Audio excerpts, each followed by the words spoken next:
And welcome to Creatrix, my dear students. We are back with a bang with लक्ष्य batch 2.0 और आप देखने जा रहे हो नेटवर्क का एक बेहतरीन lecture. But before we start, it is very important that I introduce myself for the students that are meeting me for the first time. Dear students, my name is Ankit Goyal. I got All India Rank 1 twice in GATE in 2014 and 2018. I was awarded gold medal by President of India himself in the year 2013 when I graduated from IIT. Till date, I have trained over 2 lakh students and currently I am working as a director at an academy for the GATE department. अब मेरे सभी बच्चे मेरे बारे में ये सारी बातें जानते हैं, लेकिन मैं कहता हूं बेटा सबसे इंपॉर्टेंट बात क्या है? इंपॉर्टेंट बात यह है बेटा कि आप लोग के लिए अनअकैडमी जितने ज्यादा से ज्यादा हो सकता है फ्री इनिशिएटिव लेके आता है और ये मेक श्योर करता है कि हमारे बच्चे हर कंपटीशन में सबसे आगे रहें. इसी डायरेक्शन में है ये लक्ष्य बैच 2.0 जो कि आपको आपके लक्ष्य तक पहुंचाएगा, आपको आपका टारगेट हिट करने में मदद करेगा. That is get 2023. और देखो इसी तरह के फ्री सेशंस आपके लिए और भी अवेलेबल हैं. आपको बस इस लिंक पे जाना है और यहां पे ना ढेर सारे प्रैक्टिस क्वेश्चन है. अगर आप इस लिंक पे जाओगे ना, आपको ना यहां पे कंसेप्ट थ्रू क्वेश्चन में नेटवर्क का क्वेश्चन प्रैक्टिस मिलेगा. गेट पीवाईक्यू बाय एआईआर 1 में आपको नेटवर्क के पीवाईक्यूज मिलेंगे इलेक्ट्रिकल और ईसीई के. तो अगर आप इस सीरीज के साथ ये दोनों सीरीज भी फॉलो करते हो तो आपसे नेटवर्क का कोई क्वेश्चन नहीं बचेगा. That is a guarantee. अब आज की शुरुआत करते हैं यार. आज का जो हमारा टॉपिक है बच्चों, दैट इज बेसिक क्वांटिटीज, यानी कुछ ऐसी क्वांटिटीज जिनके अक्रॉस अक्सर हम नेटवर्क में आ जाया करते हैं. अक्सर इन क्वांटिटीज के बारे में सुन लेते हैं, जान लेते हैं. ये होती है हमारी बेसिक क्वांटिटी. तो आज हम कौन सी बेसिक क्वांटिटी की चर्चा सबसे पहले करने वाले हैं यार? सबसे पहले हम लोग करने वाले हैं फर्स्ट क्वांटिटी जो डिस्कस होगी, दैट विल बी चार्ज. क्या डिस्कस होगी सर सबसे पहले आज? चार्ज. बेटा सबसे पहले चार्ज के बारे में बात करते हैं. चार्ज के बिना तो वैसे भी इलेक्ट्रिकल इलेक्ट्रॉनिक्स कुछ भी नहीं है. सर ये चार्ज क्या होता है? बेटा देखो, आप लोग एटॉमिक मॉडल से बहुत अच्छे से वाकिफ हो. आपको पता है एटॉमिक मॉडल कैसा होता है. सेंटर में न्यूक्लियस होते हैं, चारों तरफ उसके इलेक्ट्रॉन्स रिवॉल्व करते हैं. आप बहुत अच्छे से ये बात जानते हो. इसमें आप क्या कहते हो कि जितने प्रोटॉन्स होते हैं वो पॉजिटिवली चार्ज होते हैं, इलेक्ट्रॉन्स जो होते हैं नेगेटिवली चार्ज होते हैं, और ये इक्वल होते हैं. यानी जितने पॉजिटिवली चार्ज प्रोटॉन उतने ही नेगेटिवली चार्ज इलेक्ट्रॉन, जिसकी वजह से नेट चार्ज क्या रहता है? जीरो. क्या होता है नेट चार्ज आपका बच्चे? जीरो. तो अब बात ये आती है, जब कोई एटम इलेक्ट्रॉन की कमी होती है एटम के अंदर तो पॉजिटिव डोमिनेट करता है, इलेक्ट्रॉन ज्यादा होते हैं तो नेगेटिव डोमिनेट करता है. और इस तरह से किसी भी एटम पे चार्ज जनरेट होता है, पॉजिटिव या नेगेटिव. पहले पॉजिटिव जितना उतना नेगेटिव, तो टोटल हुआ जीरो. नेगेटिव घट गया तो टोटल आ गया पॉजिटिव. पॉजिटिव अगर घट गया या नेगेटिव बढ़ गया तो टोटल आ गया नेगेटिव. तो that way any atom will acquire a charge. तो मैं आपके लिए एक एटम का स्ट्रक्चर भी बना देता हूं यहां पे. इतने आप लोग मेरे साथ नोट डाउन करते चलेंगे. लिखना, an atom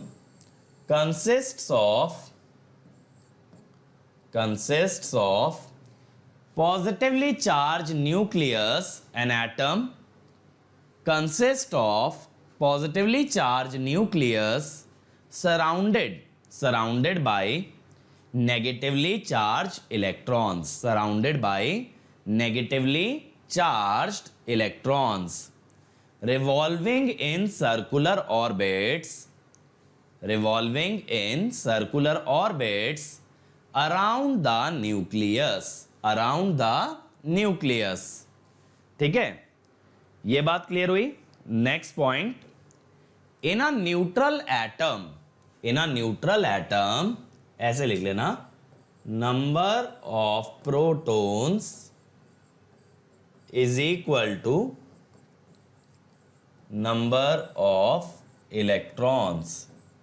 number of protons is equal to number of electron. ठीक है, जिसकी वजह से net charge in a electrically neutral atom ऐसे लिखना, number of proton equal to number of electron, net charge is 0, ठीक है।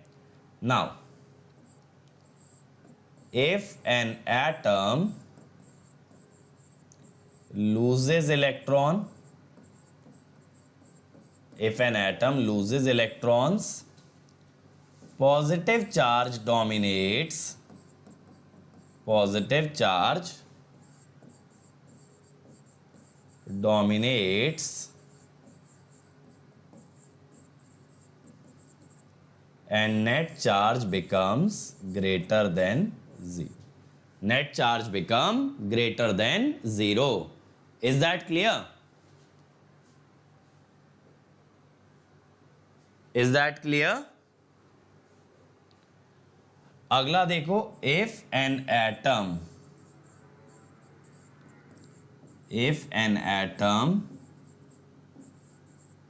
gains electrons, बेटा पढ़ने पे ध्यान दो सारे के सारे, negative charge dominates, negative charge dominates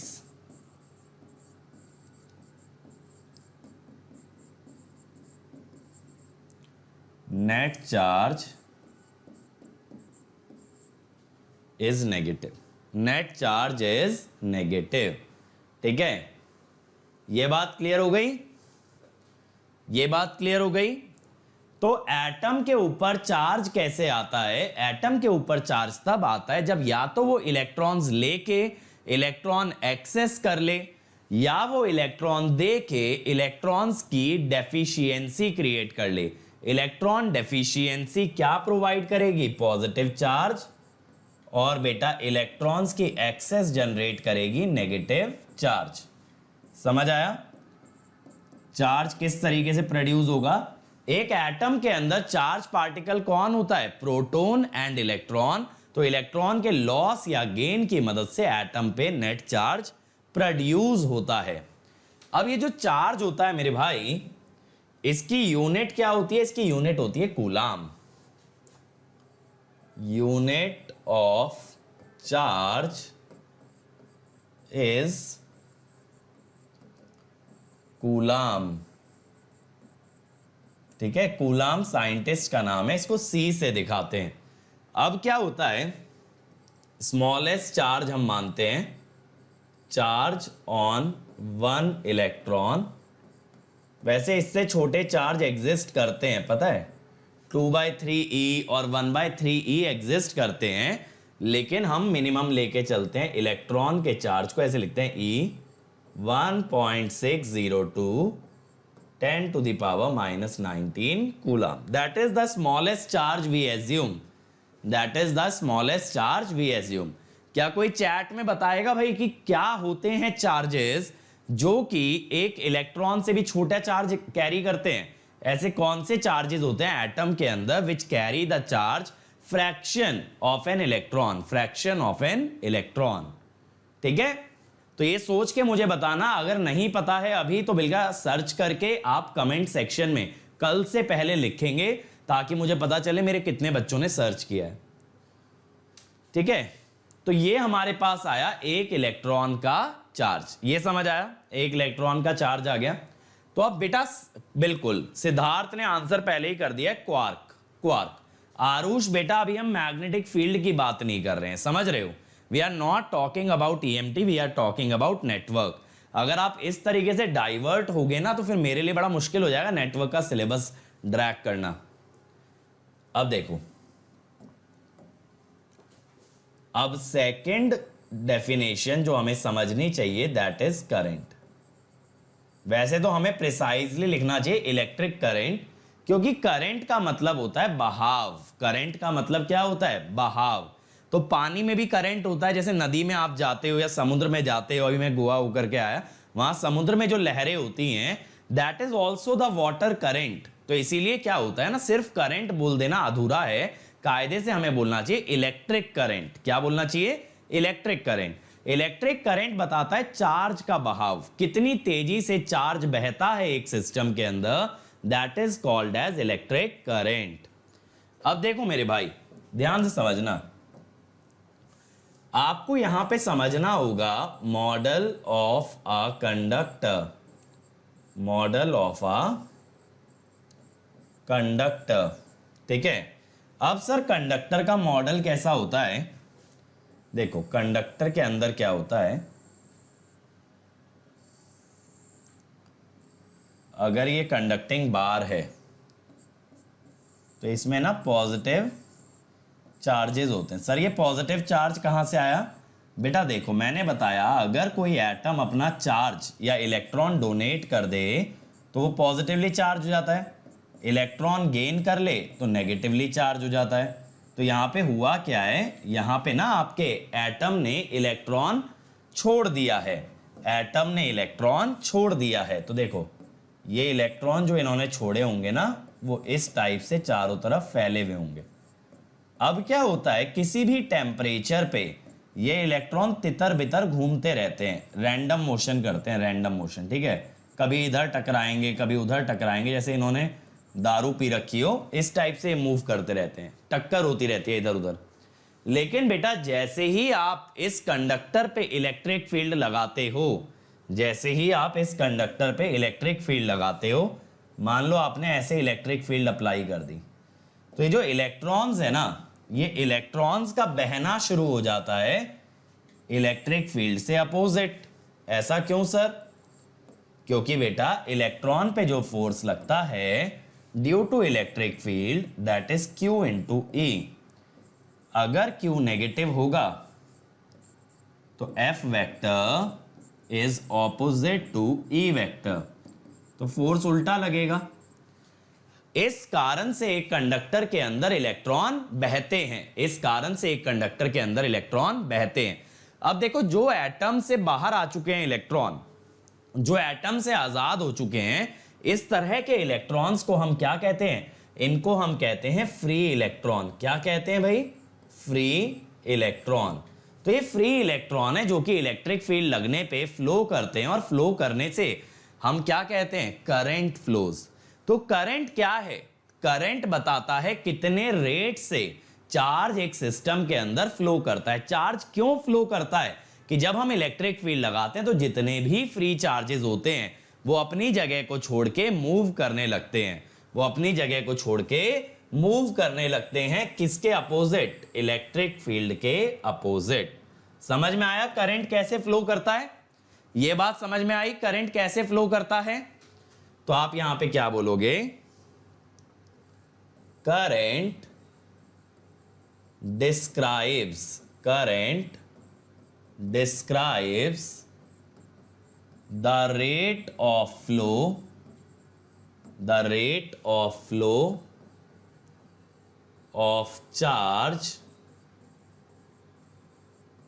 through a conductor। कहां से? through a conductor। ठीक है, एक कंडक्टर से कितने रेट से चार्ज फ्लो करता है वो करंट बताता है। अब ये कैसे पता चलता है? डेरिवेटिव से। भाई अगर कभी भी रेट की बात होती है, फर्स्ट ऑफ ऑल रेट देखा जाता है टाइम के रिस्पेक्ट में, कोई भी रेट देखा जाता है टाइम के रिस्पेक्ट में, and derivative is always an indication of the rate.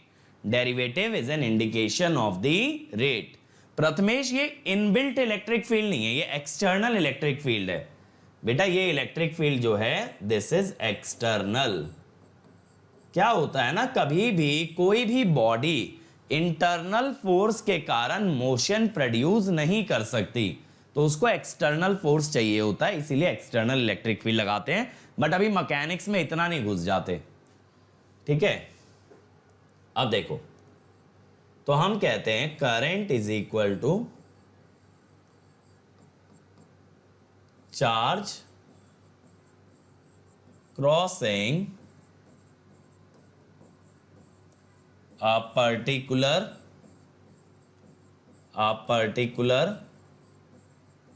cross section area per unit time। Charge crossing a particular cross section area per unit time। देखो यहां पे हम ये बात कर लेते हैं कि ये अगर एक क्रॉस सेक्शन एरिया है, इसको कितने इलेक्ट्रॉन भेदते हैं, इसको कितने इलेक्ट्रॉन यहां से ऐसे भेद रहे हैं पर unit time, that we will call it as the current. क्या बोलेंगे इसको? करंट बोलेंगे। ठीक है, this is the cross section area. ये क्रॉस सेक्शन एरिया का मतलब क्या होता है यार?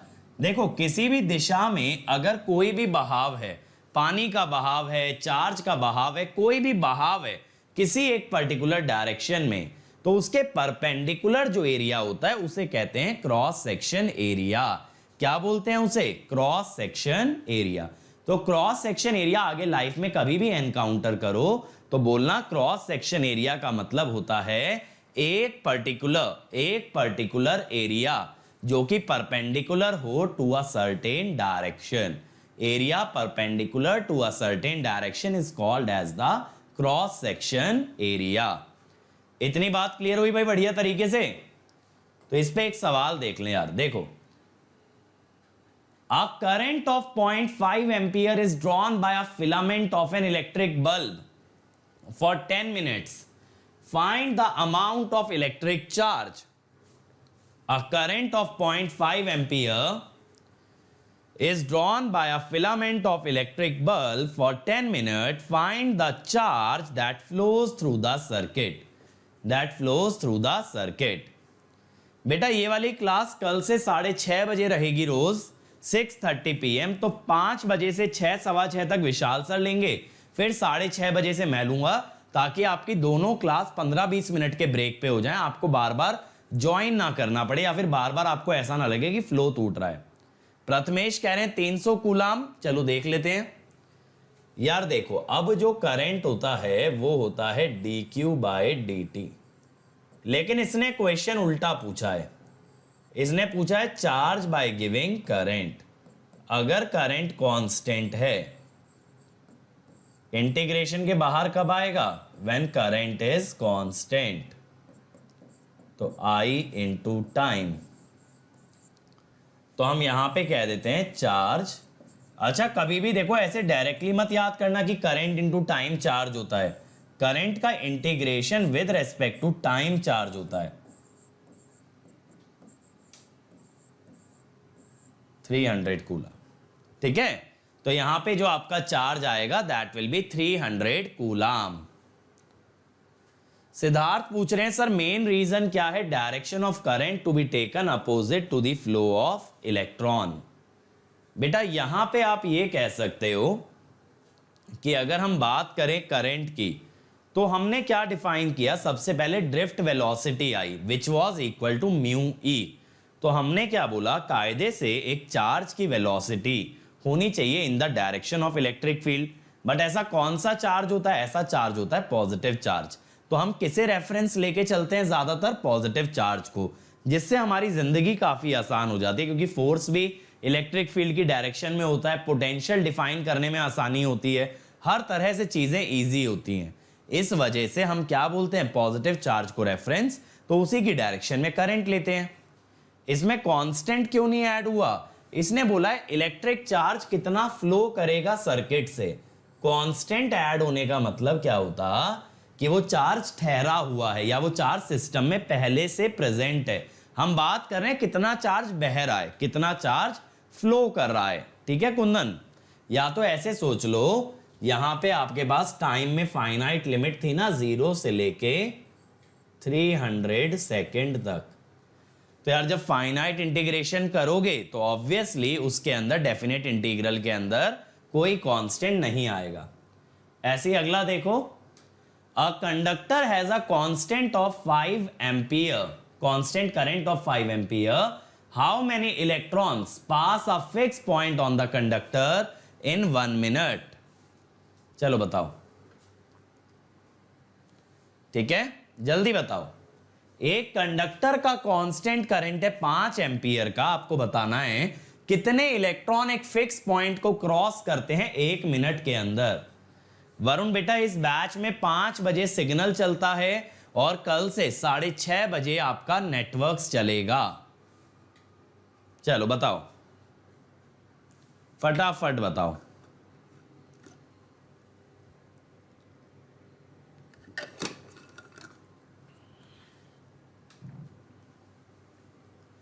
चलो भाई, कम ऑन एवरीबॉडी।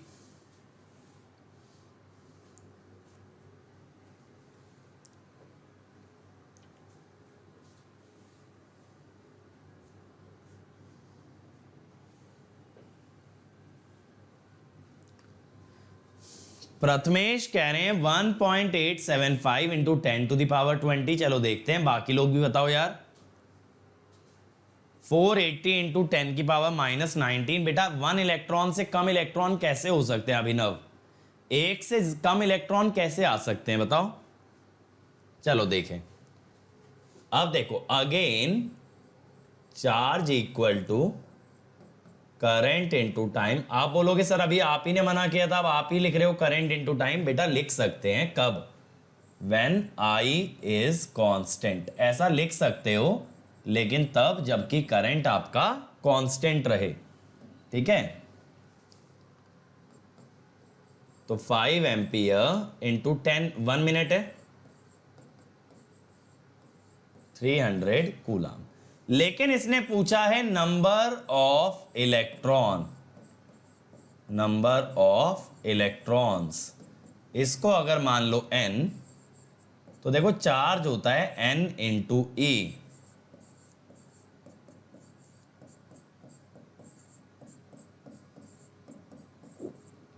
तो कितना आ रहा है ये? 1.875। ये बन रहा है भाई, ये बन रहा है 1.875 इंटू 10⁻21। Very good. एक इलेक्ट्रॉन का चार्ज अगर आपको मालूम है, टोटल चार्ज अगर आपको मालूम है, तो आप वहां से क्या निकाल सकते हो? Number of electron. क्या निकाल दोगे? Number of electron. ये बात मेरी क्लियर हो गई भाई? ये बात मेरी क्लियर हो गई भाई? सभी लोगों को जल्दी से बता दो, जल्दी से बताओ। ठीक है, चलो अब आगे चलते हैं। अब आगे मैं आपसे बात करता हूं यार इलेक्ट्रिक पोटेंशियल, इलेक्ट्रिक पोटेंशियल की मैं आपसे बात करता हूं।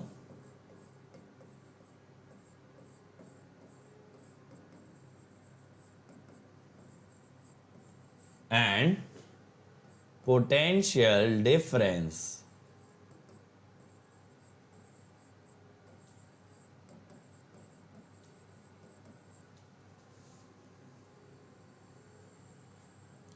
देखो अब क्या होता है, ध्यान से समझना। मान लो आपके पास ना ऐसे इलेक्ट्रिक फील्ड है, मान लो ये आपके पास बेटा इलेक्ट्रिक फील्ड हो गई।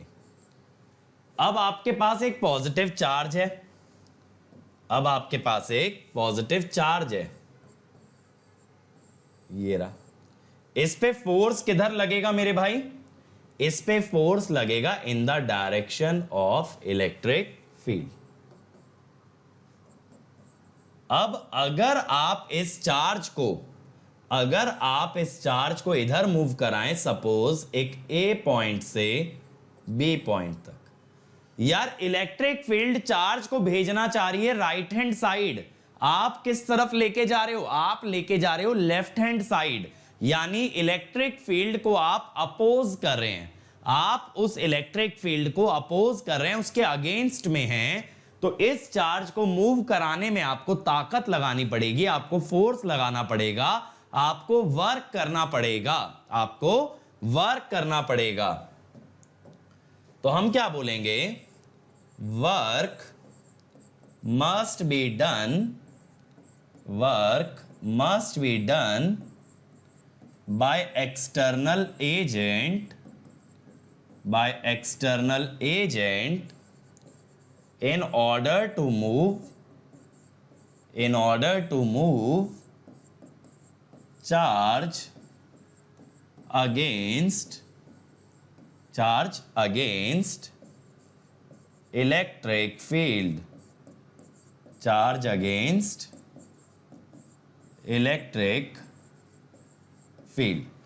अगर आपको चार्ज को इलेक्ट्रिक फील्ड के अपोजिट लेके जाना है तो आपको वर्क करना पड़ेगा, अब वर्क क्या होता है, सिंपल होता है भाई, फोर्स इनटू डिस्प्लेसमेंट। क्या होता है, फोर्स इनटू डिस्प्लेसमेंट। देखो मैं कहता हूं, अगर आप इलेक्ट्रिक फील्ड का वर्क डन निकालोगे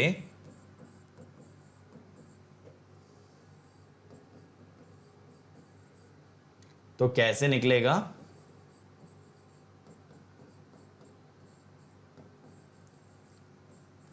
फोर्स तो होगा Q E dot DL, Q E dot DL. तो अब अगर आप ए से बी लेके गए हो डेल्टा डब्लू,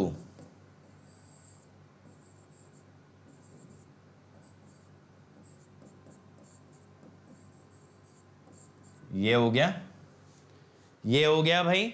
ए से बी अगर लेके गए हो तो वर्क डन कितना हो गया, work done will be E dot D L from A to B multiplied by Q. अब हम कहते हैं पोटेंशियल डिफरेंस, यहां पे बात आती है पोटेंशियल डिफरेंस की। तो पोटेंशियल डिफरेंस सर क्या होता है, it is the work done per unit charge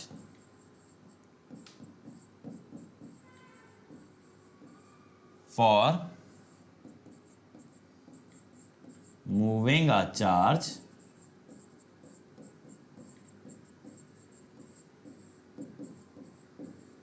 from point A to B। भाई एक पॉइंट से दूसरे पॉइंट तक चार्ज को ले जाने में जो वर्क डन आएगा दैट विल बी पर unit charge will give you the potential difference. बिल्कुल शुभादीप, एक्सटर्नल एजेंट माने कि अगर मैं इस चार्ज को इलेक्ट्रिक फील्ड के विपरीत लेके जा रहा हूं तो मुझे वर्क करना पड़ेगा।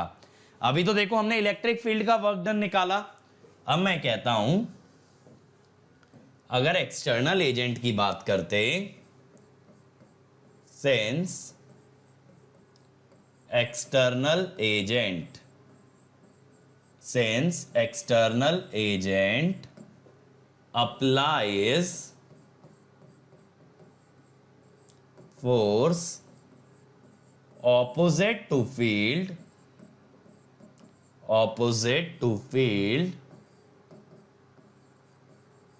तो work done by external agent is equal to minus work done by field।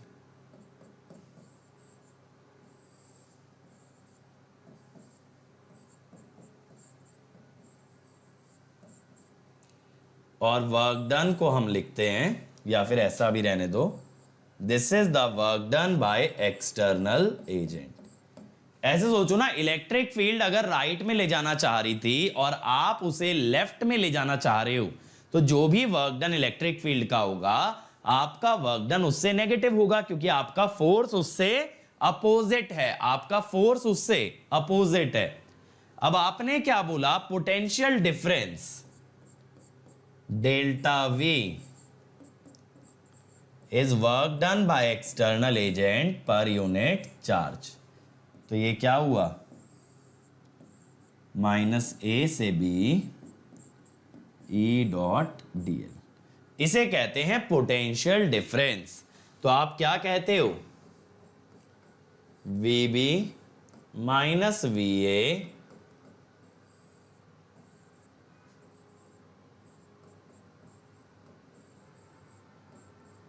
Is minus E dot D L. अब आप इसको ऐसे भी तो लिख सकते हो मेरे भाई,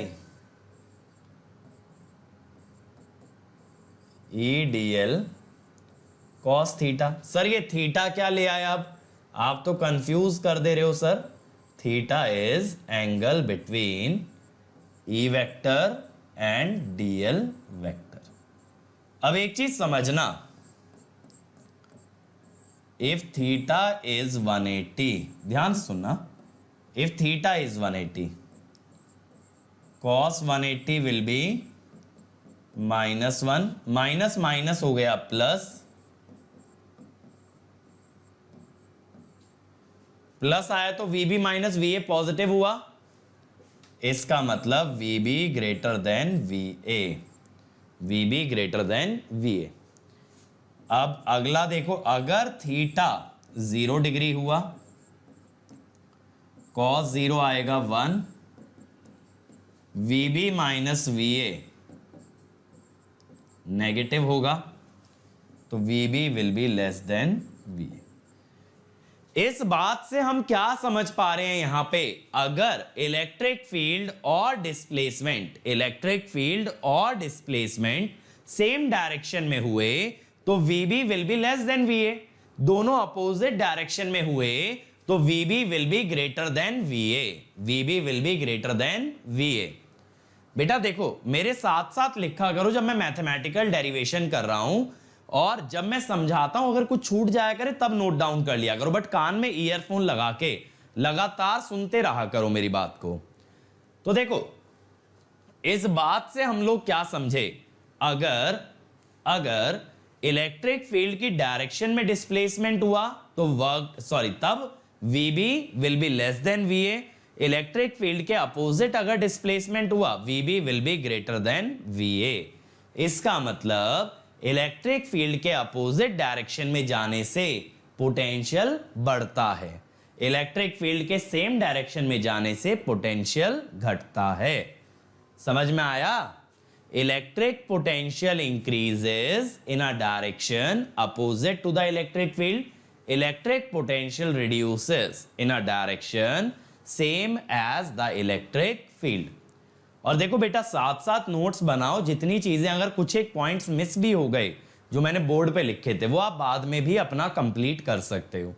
ठीक है, समझ में आ रही है मेरी बात? अगर मैं और ज्यादा स्लो हो जाऊंगा ना तो फिर होगा क्या कि इस वीडियो लेक्चर का आपको फायदा नहीं होगा। चलो अब ये वाला पॉइंट मेरा नोट डाउन करो।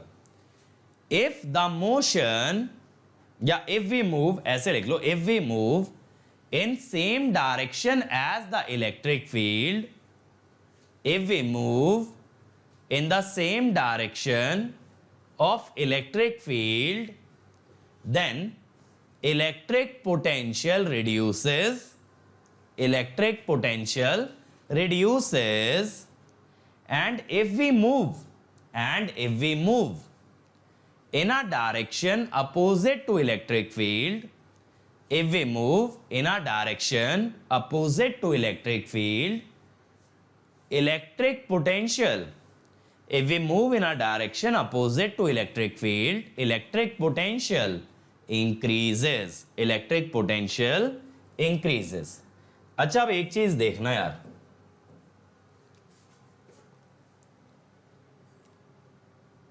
Negative charge tries to move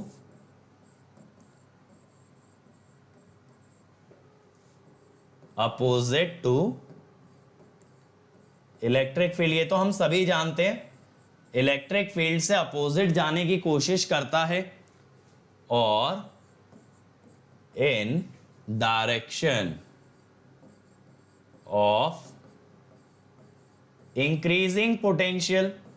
आप ये तो जानते हो ना, इलेक्ट्रिक फील्ड की डायरेक्शन में पोटेंशियल इंक्रीज होता है, और सॉरी इलेक्ट्रिक फील्ड के अपोजिट, और from low to high voltage. समझ में आया? नेगेटिव चार्ज हमेशा इलेक्ट्रिक फील्ड के अपोजिट जाने की कोशिश करता है, या फिर ये कह दो इंक्रीजिंग पोटेंशियल की डायरेक्शन में जाने की कोशिश करता है, या फिर ये कह दो लो वोल्टेज से हाई वोल्टेज जाने की कोशिश करता है। अगला देखो, positive charge tries to move, positive charge tries to move in same direction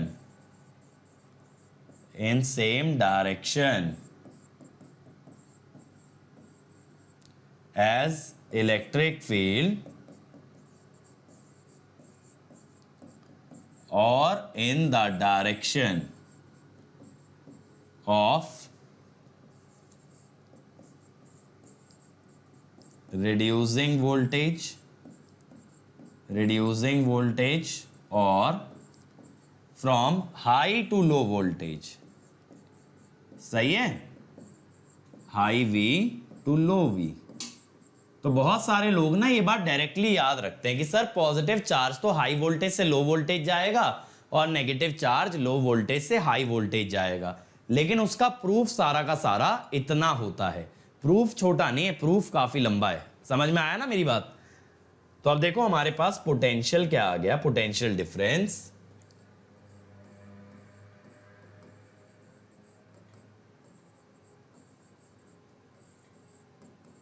potential difference हमारे पास आ गया VB माइनस VA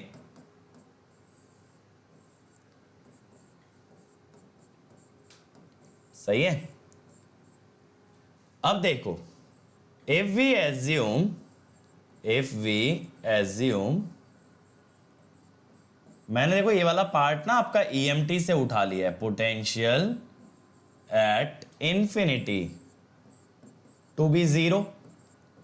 अगर आप ये कह रहे हो इनफाइनाइट डिस्टेंस पे पोटेंशियल आपका जीरो है,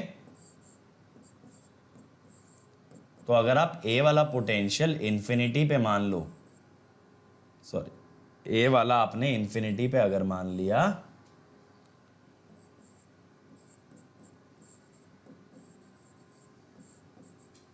ठीक है,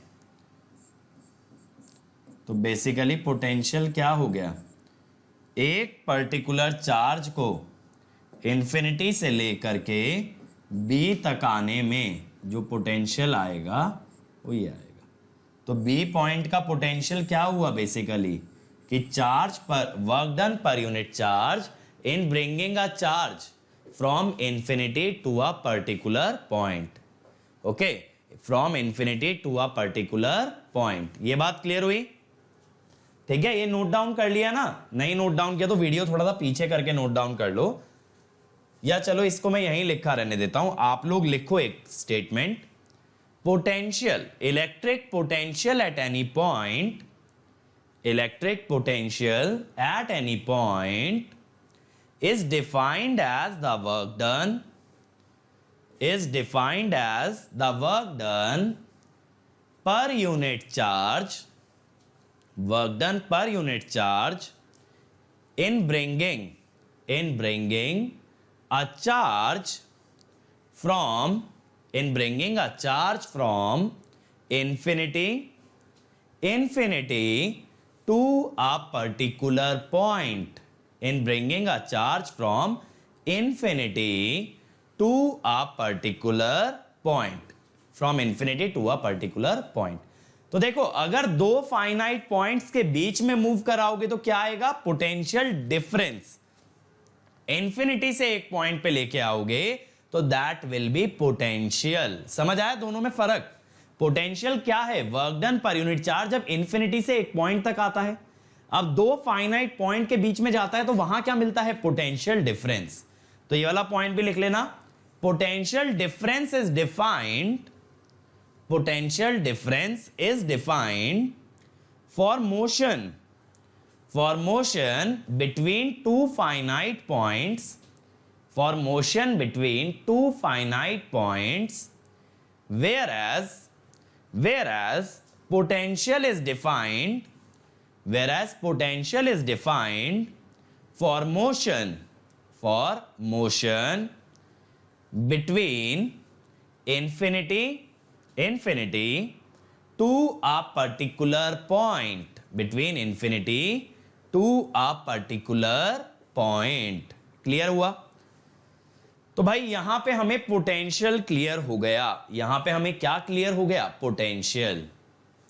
अब देखो आप लोग एक टर्म पढ़ते हो ईएमएफ। ईएमएफ क्या होता है, एक जो आपका सेल है या बैटरी है उसके टर्मिनल्स के बीच के पोटेंशियल डिफरेंस को हम कह देते हैं ईएमएफ। बात को समझना, whenever there is zero current, the potential difference between terminals of a battery is called as EMF। तो ये वाला पॉइंट भी लिख लो, whenever zero current flows, whenever zero current flows through a battery, whenever zero current flows through a battery, the potential difference between its terminals, the potential difference between its terminals is called as EMF, is called as EMF. चमका भाई यहां तक? ये बात सबको चमकी बढ़िया तरीके से?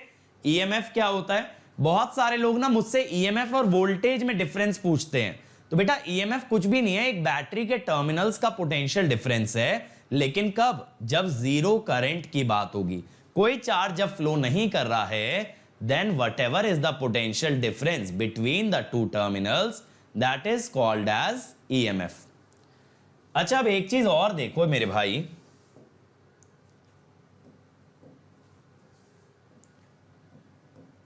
कि अगर हम बात करें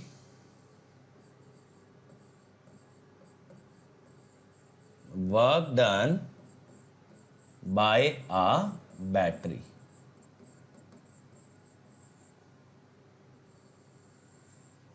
देखो क्या होता है, किसी भी नेटवर्क में जो एनर्जी सप्लाई करती है ना, वो होती है हमारी बैटरी। ठीक है, वो होती है हमारी बैटरी। मेरे भाई देखो गोलू, मैं तो डायरेक्टली VAB को लिखता हूं, VA माइनस VB, मैं इसमें कोई कंफ्यूजन रखता ही नहीं हूं। अब work done bye a battery कैसे निकालोगे? आप कहते हो वर्क डन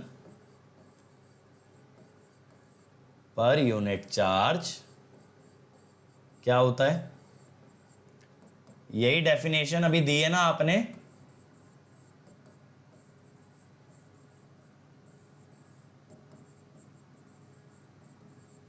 तो ऐसे ही हम कह देते हैं energy supplied by a battery,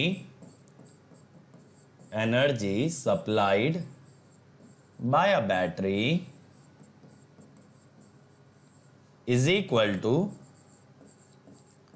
work done by battery, battery का work done which is equal to EMF into charge supplied.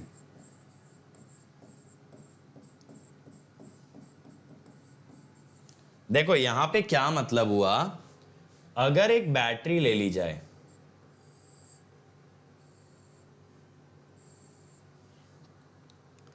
अगर यहां पे एक बैटरी ले ली जिसका EMF E है, अब ये चार्ज सप्लाई कर रही है Q, तो वर्क डन और एनर्जी सप्लाइड, वर्क डन और एनर्जी सप्लाइड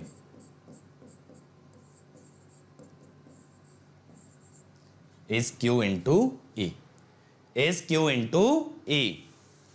ठीक है, ये बात क्लियर हुई? ये बात क्लियर हुई भाई मेरे भाई?